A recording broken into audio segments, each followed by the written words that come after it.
Hello guys ඔයාලට කොහොමද? ඔන්න ඉතින් අපේ පළවෙනි මිනි බ්ලොග් එක මේකෙන් තමයි පටන් ගන්නෙ. ඉතින් අපි මුලින්ම අපිට හම්බුනේ සරුවත් දන්සලා. ඒ සරුවත් එක නම් මාරම රසයි.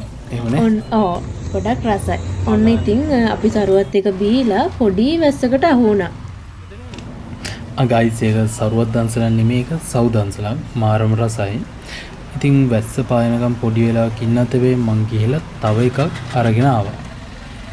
ඔන්න ඉතින් ඔයාලටත් පුළුවන් අපිව ෆලෝ කරලා අපිත් එක්ක එකතු වෙන්න. ඔන්න ඉතින් වැස්සත් පායලා ඉවර වෙලා අපි ඊළඟ දන්සලට ගියා. මේක මං හිතන්නේ මොරටුව කැම්පස් එකේ මේ ඔය කොල්ල කෙල්ලෝ සෙට් එකක් තමයි දුන්නේ. ඒක රණවරා නේද? ඔව් රණවරත් එක හකුරු දුන්නේ. ඔන්න ඉතින් අපි ඒක හිමීට බීලා ඔහොමම ඉස්සරහට ගියා. ගයිස් ඔයාලට කියන්න මෙතන මාරම ලස්සන view එකක් තියෙන. හැමදාම හවසට මෙතන මාරම ලස්සනයි.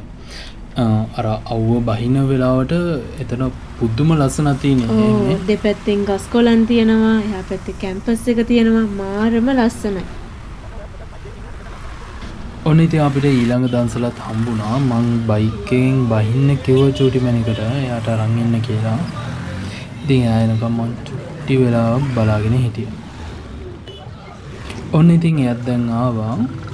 ඒ පළතුරු බීමක නම් පුදුම රසක් තියෙන්නේ. ඒකේ පළතුරු එහෙම හොඳට තිබ්බනේ. ඔව් ගොඩක් පළතුරු තිබුණා ඒකේ.